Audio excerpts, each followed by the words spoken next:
antisocial? I guess I haven't been social in a while. How would you describe your relationship with your mother? Thank you. Please wait as your operating system is initiated. Hello, I'm here. Hi. अभी आपने जो ये intro देखा वो एक movie है जो कि एक ड्रामा मूवी है जिसका नाम है हर। उस मूवी की ये सीन है।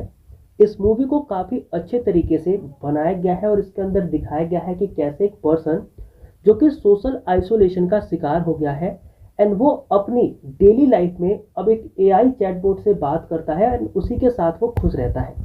बट आपको मैं बता दूं कि जो सोशल आइसोलेशन की प्रॉब्लम है ये पहले एल्डरली लोगों में हुआ करती थी जिनकी एज काफ़ी ज़्यादा हो जाता था क्योंकि उनके यार दोस्त फिर ख़त्म हो जाते थे या फिर काफ़ी सोशल उनका कट ऑफ हो जाता था।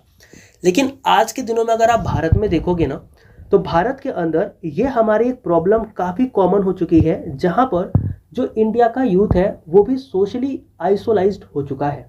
तो आज के इस टॉपिक पे हम बात करेंगे सोशल आइसोलेशन की और हम देखेंगे कि सोशल आइसोलेशन क्यों हमारे लिए खतरनाक है एंड कैसे भारत के जो युवा है वो इससे प्रभावित हो रहे हैं और हम इसे कैसे ठीक कर सकते हैं। अगर आप यूपीएससी सीएपीएफ असिस्टेंट कमांडेंट के लिए वीडियो देख रहे हैं देन आप इस वीडियो को कम्प्लीटली ज़रूर वॉच करिएगा क्योंकि आपको पता होगा कि हमारे सीएपीएफ के पेपर 2 के अंदर बदलते ट्रेंड में क्या होता है कि एथिक्स एंड सोसाइटी के अंदर बहुत सारे क्वेश्चन ऐसे क्वेश्चन पूछे गए हैं जहाँ पर एल्डरली पीपल या उनसे रिलेटेड क्वेश्चन हमारे एग्जाम में आए हैं। तो काफ़ी ज़्यादा प्रोबेबिलिटी है कि अगर इसके ऊपर बात हो रही है ये टॉपिक चर्चा में है तो यहाँ से भी क्वेश्चन आपके सीएपीएफ एग्जाम के अंदर पूछा जा सकता है। तो अभी हम पढ़ना स्टार्ट करते हैं। आज हम पढ़ेंगे सोशल आइसोलेशन एक साइलेंट क्राइसिस है हमारे मॉडर्न इंडिया के अंदर।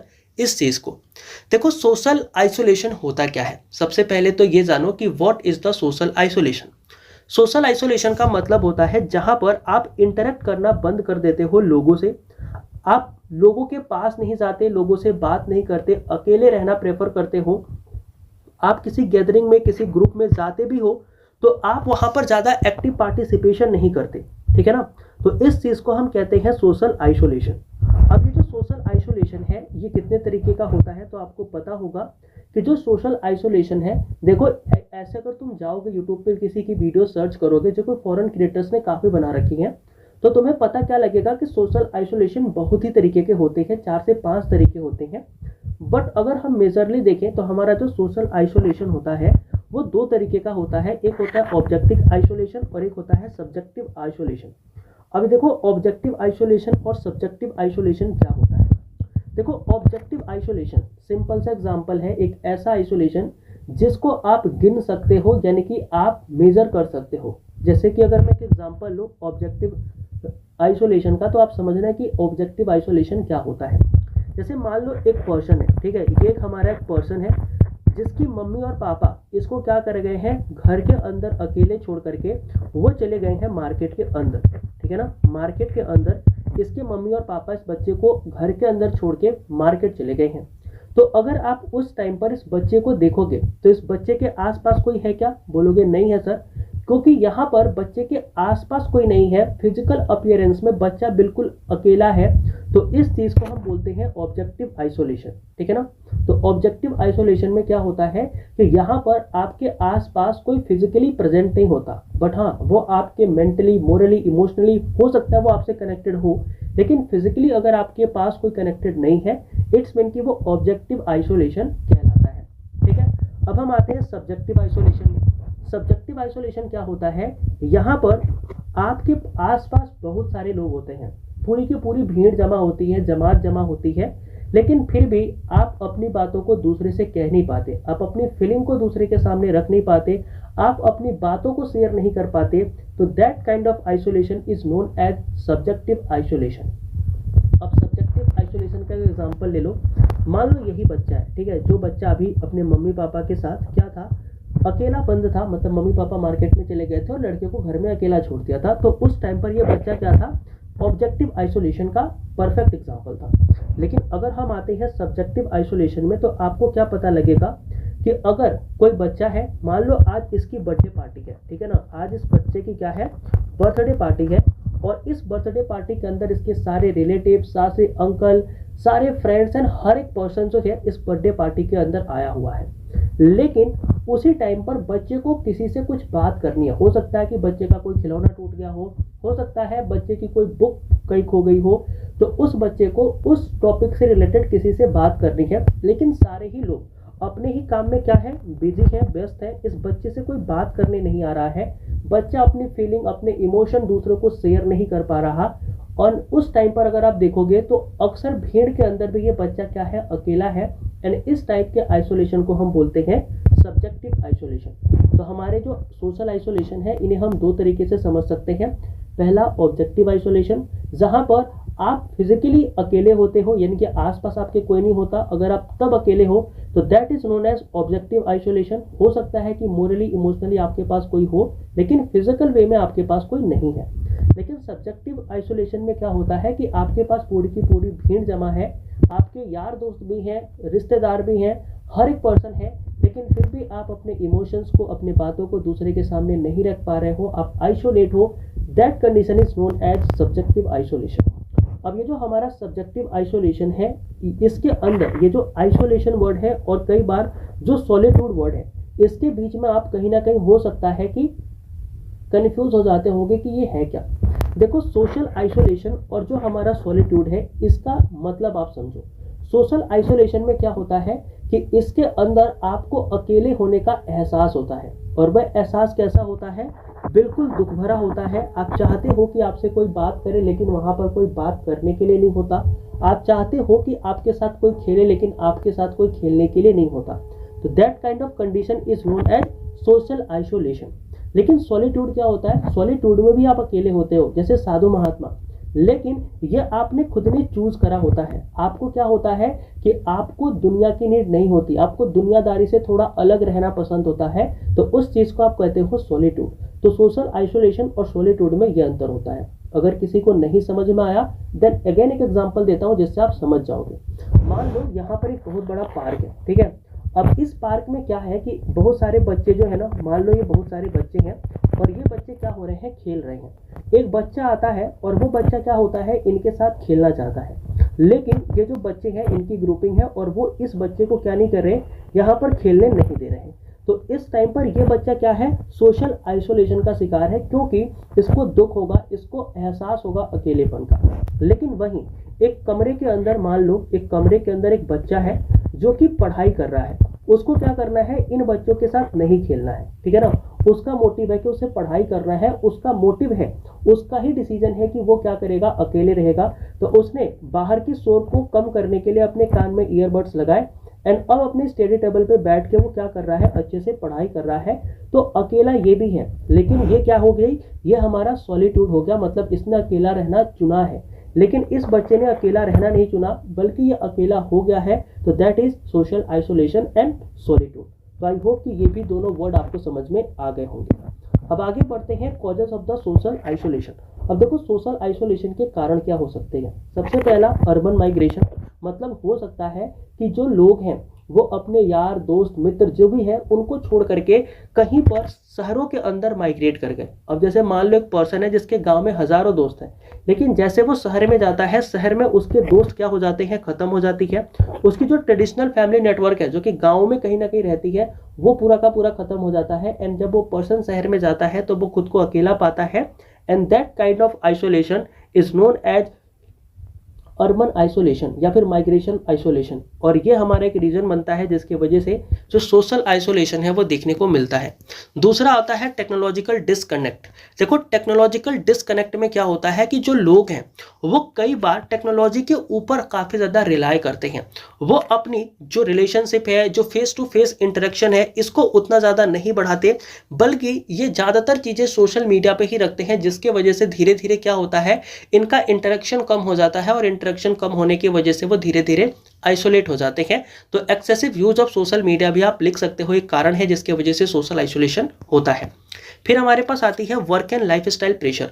अब यहाँ पर देखोगे कि जो कंपनी में लोग काम करते हैं, अब उनके इतने बिजी शेड्यूल होते हैं, इतने हेक्टिक शेड्यूल होते हैं कि वो पूरे दिन काम ही काम कर रहे हैं। कई लोग जो है वो रिमोट जॉब भी करते हैं, दूर दराज के एरिया से काम करते हैं। तो इसके वजह से क्या होता है कि उनकी जो फैमिली है, जो कम्युनिटी इंगेजमेंट है, वो प्रॉपर हो नहीं पाती। ठीक है, मान लो आप किसी बड़े एमएलसी में काम कर रहे हो, मल्टीनेशनल कंपनीज के अंदर आप काम कर रहे हो। अब वहां पर क्या होता है कि आप वहां पर काम तो कर रहे हो, आपके घर में शादी है, आपके रिश्तेदार के घर शादी है, लेकिन आपको छुट्टी नहीं मिली, तो आप क्या होगे कि उस शादी में शरीक नहीं होगे, तो आपकी सोशल इंगेजमेंट क्या हो जाएगी, कम हो जाएगी, कम्युनिटी इंगेजमेंट कम हो जाएगी। एंड कहीं ना कहीं ये जो चीज़ है वो एक रीज़न बनती है जिसकी वजह से लोग सोशली आइसोलेट हो जाते हैं। फिर एक और रीज़न आता है डेमोग्राफिक चेंजेस। डेमोग्राफिक चेंजेस का मतलब क्या होता है कि मान लो एक पर्सन है जो काफ़ी यंग एज का है, लेकिन उसके फादर की डेथ हो गई, या फिर उसके पार्टनर की डेथ हो गई, या फिर किसी की भी डेथ हो सकती है, अनसर्कमस्टांसेस आ सकते हैं, जिसकी वजह से वो पर्सन क्या हो जाएगा, अब दुनिया से कट ऑफ हो जाएगा, धीरे धीरे अकेला रहना स्टार्ट कर देगा। एंड दैट इज मतलब एक रीज़न जो कि क्या होता है, कहीं ना कहीं आपको सोशल आइसोलेशन की तरफ ले जाता है। तो aging people face heightened risk due to loss of partnership. अब होता क्या है कि जो मान लो पर्सन है, उनकी कुछ पार्टनर होते हैं, लेकिन जैसे जैसे उनकी एज हो रही होती है, उनमें से मान लो कोई एक पार्टनर की डेथ हो गई, तो अब वो पर्सन क्या होगा कि उसके पास तो अपना पार्टनर है नहीं, अब उसकी एज भी हो चुकी है, तो धीरे धीरे वो आइसोलेट हो जाएगा। या फिर मान लो किसी के पेरेंट्स हैं, वो पेरेंट्स की डेथ हो गई, अब वो बच्चा क्या करेगा, उतने ज़्यादा सोशली एक्टिव नहीं होगा, चीज़ें नहीं करेगा, तो that can be a reason जिसकी वजह से सोशल आइसोलेशन हमें देखने को मिलता है। अब देखो एडिशनल हमारे कंट्रीब्यूटिंग फैक्टर कौन कौन से हैं जब हम बात करते हैं सोशल आइसोलेशन के। तो एक तो हो गया सोशियो इकोनॉमिक इनइक्वालिटीज। अगर देखोगे तो समाज के अंदर अमीर गरीब का जो भेदभाव है, इसके वजह से भी सोशल आइसोलेशन बढ़ता है। एंड एक हमारा होता है पेंडेमिक एंड हेल्थ क्राइसिस। अब इसमें क्या होता है, इसमें आप देखोगे कि जैसे मान लो कोविड-19 का एग्जांपल ले लो। अब कोविड-19 जैसे कोई पेंडेमिक या फिर बोल लो हेल्थ क्राइसिस आ गई, जहां पर सरकार ने ही लोगों को कह दिया कि आपको अब घर में ही रहना है, अब आपको बाहर नहीं निकलना, तो इसके वजह से भी लोग क्या हो जाते हैं, आइसोलेट हो जाते हैं। तो ये कुछ हमारे रीजन है जिसकी वजह से जो हमारा सोशल आइसोलेशन है वो देखने को मिलता है। इसके बाद से हमारा आता है इम्पैक्ट ऑन मेंटल हेल्थ। अब मान लो इस सोशल आइसोलेशन का सबसे बड़ा प्रभाव जो है वो कहां पड़ता है, वो पड़ता है आपके मेंटल हेल्थ के ऊपर, यानी कि दिमाग के ऊपर। यहां पर क्या होता है कि जब ये कोई बंदा सोशली आइसोलेट हो जाता है, तो वो डिप्रेशन का शिकार हो जाता है, एंजाइटी का शिकार हो जाता है, वो स्ट्रेस में रहने लगता है। एंड उसकी जो कॉग्निटिव थिंकिंग है वो कहीं ना कहीं डिक्लाइन होने लग जाती है। तो सबसे बड़ा जो आपका इम्पैक्ट है वो यही होता है मेंटल हेल्थ पर, जहां पर आप डिप्रेशन का शिकार हो जाते हैं, एंजाइटी हो जाती है, स्ट्रेस एंड कॉग्निटिव डिक्लाइन भी देखने को मिलती है। इसके अलावा अगर आप देखोगे ना, तो इसके अलावा और भी कुछ फिजिकल कॉन्सिक्वेंसेस हैं जो कि इस सोशल आइसोलेशन के देखने के मिलते हैं, जिनमें सबसे पहला क्या आएगा, कार्डियोवैस्कुलर डिसीज। इसमें क्या होता है, जैसे हार्ट अटैक आने की संभावना काफी ज्यादा बढ़ जाती है अगर आप अकेले रहते हो तो, ठीक है ना। तो risk of heart attack disease and वही है कि मतलब एक तरीके का जो आपकी डिसीज है, हार्ट से रिलेटेड आर्टरी वगैरह जो है वो बंद हो जाती है, फट जाती है, जिसकी वजह से हार्ट अटैक आने की प्रॉब्लम या पॉसिबिलिटी जो है वो यहाँ पर काफी ज्यादा बढ़ जाती है अगर कोई बंदा सोशली आइसोलेट रहता है तो। फिर आती है ओबेसिटी। ओबेसिटी में क्या है कि बंदा अगर सोशली आइसोलेट रहेगा तो वो फिजिकल एक्टिविटीज नहीं करेगा, वो अनहेल्दी हैबिट करेगा, lack of motivation for the physical activity, जिसकी वजह से उसका मोटापा बढ़ता जाएगा और धीरे धीरे वो पर्सन क्या हो जाएगा, ओबेसिटी का शिकार हो जाएगा। ठीक है। फिर हमारा आता है वीकेंड इम्यूनिटी। अब देखो कोई पर्सन ना तो एक्सरसाइज कर रहा है, ना अच्छा खा पी रहा है, दिन भर पेट पे पड़े रह रहा है, कंप्यूटर से बात कर रहा है, तो होगा क्या कि इस तरीके की पर्सन की जो इम्यूनिटी है वो कमजोर हो जाएगी और वो अलग अलग बीमारियों के लिए क्या हो जाएगा, ससेप्टेबल हो जाएगा और उनको बीमारियां होने के चांसेस काफी ज्यादा हो जाएंगे। फिर आता है increase the morality. Increase morality में क्या पता लगेगा आपको, यहाँ पर पता लगेगा कि जो लोग सोशली आइसोलेट रहते हैं ना, उनकी मरने की संभावना काफी ज्यादा रहती है, मतलब वो उतना लंबे टाइम तक जीवित नहीं रह सकते। ठीक है ना। तो याद रखना कि सोशल मोरालिटी एक कंसेप्ट है जो कि यहां पर आप लिख सकते हो कि फिजिकल हेल्थ कॉन्सिक्वेंसेस के अंदर कि जो लोग सोशली उतने ज्यादा एक्टिव नहीं रहते, सोसाइटी में ज्यादा कंट्रीब्यूट नहीं करते, तो ऐसे लोगों की जो एज है ना वो कम रहती है और ये लोग जल्दी ही क्या हो जाते हैं, डेथ कर जाते हैं। तो ये कुछ हमारे फिजिकल हेल्थ कॉन्सिक्वेंसेस है सोशल आइसोलेशन के। इसके बाद हम आते हैं socio economic and civic impact में। अब यहाँ पर क्या पता लगेगा, अगर आप सोशली आइसोलेटेड हो तो आप क्या हो जाएगा, जो वर्क प्लेस पर प्रोडक्टिविटी है ना, ये डिक्लाइन कर जाएगी, मतलब कि कम हो जाएगी। ठीक है, क्यों कम हो जाएगी? क्योंकि आप देखो कि अगर आपके पास कनेक्शन ज्यादा नहीं होंगे, जैसे अगर आप लिंक्डइन वगैरह पे हो, अगर हो तो मेरे को भी फॉलो कर लेना, ठीक है लेकिन देखो अगर आप लिंक्डइन वगैरह पे हो तो वहां पर क्या करते हैं, हम कनेक्शन बनाते हैं। कनेक्शन क्यों बनाते हैं? ताकि हमें अपॉर्चुनिटी मिल सके अलग अलग जगहों पे, है ना। तो ये क्या करता है, जो socio economic and civic impact होता है ना, ये बेसिकली आपको अपॉर्चुनिटी देता है। लेकिन अगर आप क्या करते हो, कहीं ना कहीं सोशली आइसोलेट रहते हो तो आपका कनेक्शन नहीं होगा। कनेक्शन नहीं होगा तो आपके पास लिमिटेड अपॉर्चुनिटी होगी काम करने की। तो इसलिए आपकी जो प्रोडक्टिविटी है, जो इंक्रीजमेंट है वर्क प्लेस पर, वो उतनी अच्छी निकल के नहीं आएगी। ठीक है, फिर आ गया कम्युनिटी पार्टिसिपेशन। अब देखो कम्युनिटी पार्टिसिपेशन में क्या है कि अगर आप सोशली उतने ज्यादा एक्टिव नहीं हो तो आप वॉलंटियरिज्म, मतलब होता है ना कि वॉलंटियर जाके कहीं करना, उन सब चीजों में आप कम इन्वॉल्व होगे। आप जो सोसाइटी है उनके कामों में कम इन्वॉल्व होगे और कहीं ना कहीं जो आपका सोसाइटी के अंदर जो बॉन्ड है वो कमजोर हो जाएगा। सिविक रिस्पॉन्सिबिलिटी के अंदर आपकी कहीं ना कहीं पार्टिसिपेशन घट जाएगी। तो ये कुछ प्रॉब्लम है जो कि आप socio economic and civic impact पे देख सकते हो कि आपकी जो वर्क प्लेस प्रोडक्टिविटी है वो कम हो जा रही है, कम्युनिटी पार्टिसिपेशन वो कम हो जा रही है और सोशल कोहेशन जो है वो भी आपको यहां पर देखने को मिलेगी। अब देखो अगर इतनी सारी प्रॉब्लम है तो इन प्रॉब्लम को सॉल्व कैसे किया जा सकता है। तो इन प्रॉब्लम को सॉल्व करने के लिए हमारे पास है कि सबसे पहला तो हम अपनी जो कम्युनिटी नेटवर्क है ना उसको बढ़ाएं, यानी कि अपने रीच को बढ़ाएं। जैसे मैंने अभी आपको क्या बोला कि आप मुझे जाकर के फॉलो कर लेना, कहां पर, तो लिंक्डइन के ऊपर। तो ये कहने से क्या होगा कि जब आप वहां पर जाओगे, मेरे कम्युनिटी पे जाके मेरे को फॉलो करोगे, तो इससे क्या होगा कि मेरा भी कनेक्शन बढ़ेगा, मेरी भी रीच बढ़ेगी और आपकी भी रीच बढ़ेगी, है ना। तो इससे क्या होगा कि स्ट्रेंथन द कम्युनिटी नेटवर्क, यानी कि आप कम्युनिटी नेटवर्क को बढ़ा सकते हो, जिसकी वजह से आपको अलग अलग आइडियाज जो है वो मिलने स्टार्ट हो जाएंगे, अलग अलग बोल सकते हो कि अपॉर्चुनिटीज मिलने स्टार्ट हो जाएंगे। दूसरा मेंटल हेल्थ अवेयरनेस, मतलब सरकार क्या कर सकती है, मेंटल हेल्थ अवेयरनेस लेकर के आ सकती है। यानी कि ऐसे लोग जो कि सोशली आइसोलेट हो चुके हैं उनको मेंटल हेल्थ एजुकेशन प्रोवाइड किया जाए, उन बच्चों को जो कि अभी एजुकेशन में है उनको हम मेंटल हेल्थ एजुकेशन के बारे में प्रोवाइड कर सके, पढ़ा सकें। और जो लोग सोशली आइसोलेट हो चुके हैं उनको इस मेंटल हेल्थ अवेयरनेस के थ्रू सोसाइटी से जोड़ा जा सके। ठीक है, फिर हमारे पास आता है अर्बन प्लानिंग। अर्बन प्लानिंग में क्या कर सकते हैं हम कि जो भी हमारे पार्क हैं, पेडेस्ट्रियन जोन्स हैं, कम्युनिटी स्पेस है, वो हम बना सके। क्यों? क्योंकि देखो अगर शहरों में आप देखोगे तो पार्क जहां पर होता है वहां पर बच्चे आते हैं, जब बच्चे आएंगे तो एक दूसरे से इंटरेक्ट करेंगे। कुछ बूढ़े लोग भी आते हैं तो वो लोग भी आते हैं तो एक दूसरे से इंटरेक्ट करते हैं, जिससे कि वो खुद को आइसोलेट नहीं पाते। तो ये अर्बन प्लानिंग के अंदर आप पार्क बना सकते हो, पेडेस्ट्रियन जोन बना सकते हो, कम्युनिटी स्पेस को आप क्या कर सकते हो, इंकरेज कर सकते हो, जिससे कि पर्सन सोशली आइसोलाइज फील नहीं करेगा। फिर अगर रिस्पॉन्सिबल टेक्नोलॉजिकल यूज, मतलब कि आप टेक्नोलॉजी का उतना ज्यादा यूज करने मत दो। ठीक है, आप प्लेटफॉर्म, डिजिटल प्लेटफॉर्म को यूज करो एक सप्लीमेंट की तरह। जैसे अगर आपको किसी से बात करनी है, आपका दोस्त बहुत दूर है, तो आप क्या करो, इस चीज का यूज करो। इसकी आदत मत लगा लो, तो इसको आप एक सप्लीमेंट की तरह यूज करो, रिप्लेसमेंट की तरह यूज मत करो कि दोस्त को ही रिप्लेस कर दिया आपने सोशल मीडिया पे। तो आप एक टेक्नोलॉजी यूज तो कर सकते हो, बट आपको ध्यान रखना होगा कि आप एक रिस्पॉन्सिबल टेक्नोलॉजी क्या करें, यूज करें। ठीक है, चलो इसके अलावा हमारी कुछ पॉलिसी एंड इंप्लीमेंटेशन भी आ सकती है गवर्नमेंट की तरफ से, जिसकी वजह से हम इस सोशल आइसोलेशन को कम कर सकते हैं। उस पॉलिसी इनिशिएटिव में क्या कर सकते हो कि गवर्नमेंट बेसिकली टारगेट कर सकती है ऐसे वल्नरेबल पॉपुलेशन को जो कि सोशली क्या हो चुके हैं, आइसोलेट हो चुके हैं। तो उनको कोई स्कीम ला करके या फिर एक्सेसिबल हेल्थ केयर सर्विस ला करके ऐसे पर्सन को हम मेन स्ट्रीम सोसाइटी से जोड़ सकते हैं। दूसरा होता है वर्क प्लेस प्रोग्राम। ये बेसिकली क्या है ना कि जो आपके सजेशंस है कि आप कैसे करोगे। अगर मान लो आप ऑफिसर होते तो आप इस प्रॉब्लम को कैसे डील करते, तो ये आपके सजेशन में जा सकते हैं।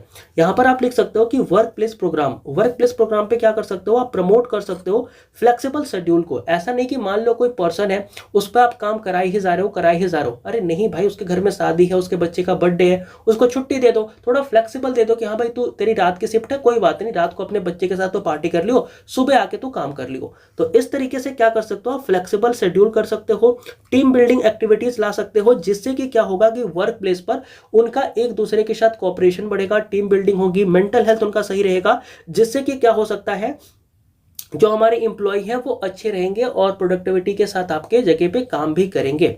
फिर आता है कम्युनिटी इन्वेस्टमेंट।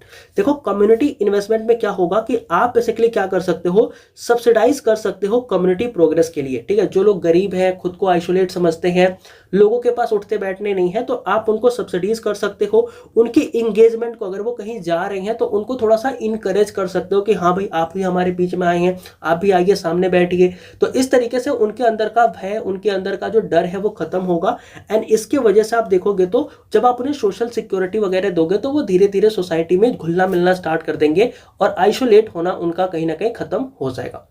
इसके बाद से हमारा कंक्लूजन आता है। कंक्लूजन में आप ये लिख सकते हो कि reducing the social isolation is not just a policy imperative, it is a normal and a moral development necessary. कहने का मतलब ये है कि जो हमारी सोशल आइसोलेशन है ना, उसको रिड्यूस करना सिर्फ एक हमारी पॉलिसी इंपेरेटिव नहीं है, बल्कि ये हमारी मोरल डेवलपमेंट के लिए भी काफ़ी ज़्यादा क्या है, मोरल और डेवलपमेंट के लिए ये काफ़ी ज़्यादा ज़रूरी है कि हम अपने सोसाइटी के अंदर लोगों को क्या करें, आइसोलेट होने से बचाएं। तो ये था आज का ऐसे और ये था इसका कंटेंट जो कि मैंने आपको पढ़ाया। बाकी इसके ऊपर रिटन ऐसे अगर आपको चाहिए तो वो मिल जाता है। आपको करना क्या होता है कि जाके टेलीग्राम ज्वाइन करना होता है।